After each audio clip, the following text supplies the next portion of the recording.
কোনো সম্পর্ক নাই, হঠাৎ করে ঢুকাই দিছে। হুজুর আপনারা এত কথা বলেন, সংখ্যালঘুদের ব্যাপারে কিছু বলেন না।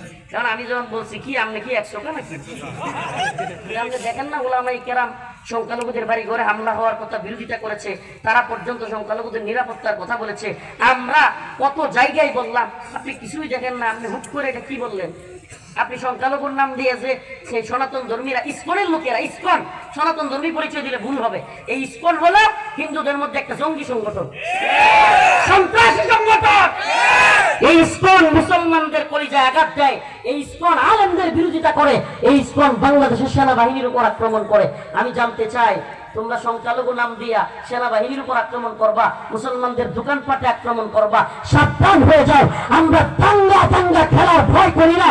আমরা চাইলে হিন্দুদের সাথে মুসলমানদের দাঙ্গা লাগো, কিন্তু যদি তোমরা গায়ে পড়ে ঝগড়া করতে চাও, বাংলার জমিনে ইসকন এবং হিন্দুত্ববাদীদের দালালদের ছাড় দেওয়া হবে না। রাজি আছেন তো ইনশাআল্লাহ? মুসলমানরা করে ভয় পায়, আরে ভয় পায়। কনসেপ্ট ক্লিয়ার থাকবে। জিজিয়া কেন? জিজিয়া তোমরা ইসলামের ভূমিতে, মুসলমানদের ভূমিতে থাকবা নতজানু হইয়া। কিভাবে? নতজানু হইয়া। ভাইসা না, এটা অনেকের কাছে লাগতে পারে, আরে কয় কি? আল্লাহ নিজে বলতেছে আইয়াদি ওয়াহুম সাগিরুন, এরা সাগির, নিচু হয়ে থাকবে। কেন নিচু হয়ে থাকবে? ঈমান যে আনো নাই, আল্লাহর বিরুদ্ধে শিরিক করতেছো, কুফর করতেছো, এখানে কোন ধরনের এই লামসাম গজামিল দেওয়ার জায়গায় নাই। আল্লাহ বলতেছে ইন্নামাল মুশরিকুনা নাজাস, মুশরিকরা নাফাকি। আল্লাহ বলতেছে লাতাজিদান্না আশাদ্দান নাস আদাওয়াতাল লিল্লাযিনা আমানুল ইয়াহুদ ওয়াল্লাযিনা আশরাকু, মুমিনের সবচেয়ে শত্রু ইহুদি এবং মুশরিকরা। আল্লাহ বলতেছে ইয়া আইয়ুহাল্লাযিনা আমানু লা তাত্তাখিযুল ইয়াহুদা ওয়ান নাসারা আউলিয়া, তোমরা ইহুদি খ্রিস্টানদেরকে বন্ধু বানায়ো না। আল্লাহ বলতেছে ওয়ালান তারদা আনকাল ইয়াহুদ ওয়ালান নাসারা হাত্তা তাত্তাবিউ মিল্লাতাহুম, মুসলমানদের কোনোভাবেই রাজি খুশি হবে না এরা যতক্ষণ না মুসলমানরাও এদের ধর্মে না ঢুকবে। এই এতগুলো আয়াত এত পরিষ্কার ভাবে বলার পরে কাফেরদের ব্যাপারে নমনীয়তা চলতে পারে? চলতে পারে? আমরা সহাবস্থানে বিশ্বাসী। আবারও বলি, আমরা সকল ধর্মের লোকদের সাথে সহাবস্থানে বিশ্বাসী, কিন্তু লিডিং থাকবে ইসলামের হাতে। আল্লাহ পাক বলেন ওয়াইদ তালা ইব্রাহিম রাব্বাহু বিকালিমাতিন ফাতাম্মাহুন ক্বালা ইন্নী জাইলুকা লিন-নাসি ইমামা। ইব্রাহিম আলাইহিস সালামকে আল্লাহ বলতেছেন, ইব্রাহিম আমি তোমাকে এই জাতির নেতৃত্ব দিব। ইব্রাহিম আলাইহিস সালাম বলেন ক্বালা আমি যুররিয়াতি, আপনি কি আমার কওম থেকেও নেতৃত্ব দিবেন? আল্লাহ বলেন ক্বালা লা ইয়ানালু আহদিয যালিমিন, আমি জালিমদের থেকে, কাফেরদের মধ্য থেকে কাউকে নেতা বানাবো না। এই আয়াত প্রমাণ করে তাফসীরে আসছে কোন কাফের মুসলমানদের নেতা হতে পারে না। কোন কাফের মুসলমানদের নেতা হতে পারে না। মুসলমান ঈমানদার। আরে ভাই, যেখানে আহলে কিতাবের ইহুদি খ্রিস্টানদের মেয়েদেরকে আগে বিয়ে করা যাইতো, ছেলে হলে, মুসলিম ছেলে হলে, আমার কথা কি বুঝাইতে পারতেছি না? ছেলে মুসলমান, মেয়ে ইহুদি খ্রিস্টান, এক সময় ছিল। বর্তমানে ইহুদি খ্রিস্টানদের সাথে না, মাসআলা বুঝেন। ইহুদি খ্রিস্টান আহলে কিতাব, তাদের কাছে তাওরাত ছিল, ইনজিল ছিল। এজন্য ছেলে যদি মুসলিম হয়, মেয়ে যদি খ্রিস্টান বা ইহুদি হয়, বিবাহ জায়েজ ছিল। কিন্তু ছেলে যদি ইহুদি খ্রিস্টান হয়, মেয়ে যদি মুসলিম হয়, বিয়ে জায়েজ ছিল না। কি বলবেন? এটা বৈষম্য। কারণ কি? ইসলাম এমন একটা ধর্ম যেখানে ছেলেটা যদি মুসলমান হয়, মেয়েটা ইহুদি খ্রিস্টান ধর্ম থেকে ইসলামে চলে আসার সম্ভাবনা আছে। এই জন্য বিয়েটা জায়েজ, ছেলেকে প্রাধান্য দিয়ে। আর যদি ছেলে ইহুদি বা খ্রিস্টান থাকে, মেয়েটা মুসলিম, তাহলে মেয়েটার ইহুদি খ্রিস্টান হয়ে যাওয়ার সম্ভাবনা আছে।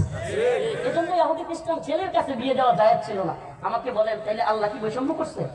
নাউযুবিল্লাহ। আল্লাহ বলছে ইন্নাল্লাযীনা আমানু, যারা ঈমান এনেছে, ওয়া আমিলুস সালিহাত, এবং নেক আমল করেছে, কানাত লাহুম জান্নাতুল ফিরদাউসি নুজুলা, তারা জান্নাতে প্রবেশ করবে। সুবহানাল্লাহ। তো আল্লাহ বলছে ইন্নাল্লাযীনা কাফারু, যারা কুফরি করেছে, মিন আহলিল কিতাব ওয়াল মুশরিকিন, এবং মুশরিক যারা, কাফের যারা, ফি নারি জাহান্নাম, তারা জাহান্নামে যাবে। তা আল্লাহ কইতেছে কাফেররা জাহান্নামে যাবে, আপনি উদারতা কোত্থেকে দেখাবেন? কোত্থেকে উদারতা দেখাবেন? এই উদারতার নামে জালেমদের প্রতি সহানুভূতি দেখানো, মাসলুমদের সাথে গাদ্দারি, এই উদারতা চলতে দেওয়া যায় না, চলতে পারে না। আল্লাহ পাক আমাদের সবাইকে দ্বীনের পথে অটল অবিচল রাখুন।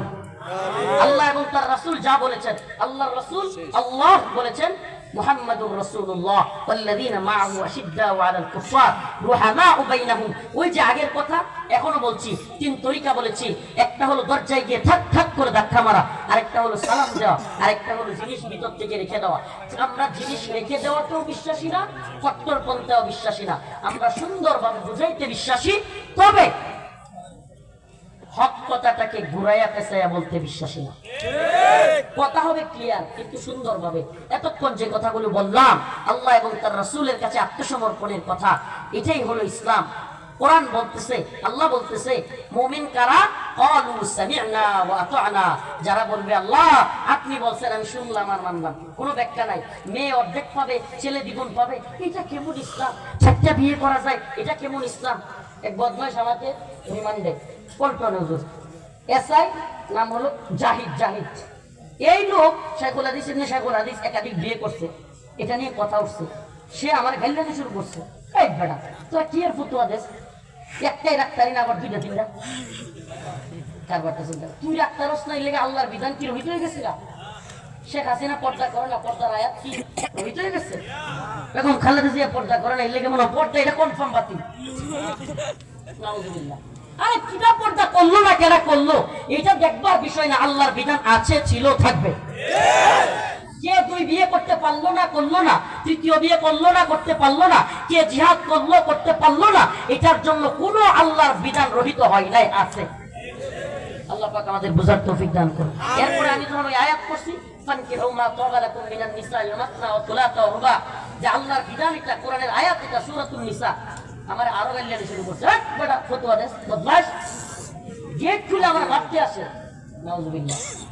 তাহলে বলেন আল্লাহর বিধানকে এইভাবে কটূক্তি করলে ঈমান থাকবে? কথা বলেন, ঈমান থাকবে? আল্লাহর বিধানের সামনে মাথা নত করা, আল্লাহ এবং তার রাসূলের কাছে মাথা নত করা, এটাই হলো ঈমানের লক্ষণ। আল্লাহ পাক কবুল করুক, বলেন আমিন। ওয়া আখিরু দাওয়ানা আলহামদুলিল্লাহি রাব্বিল আলামিন।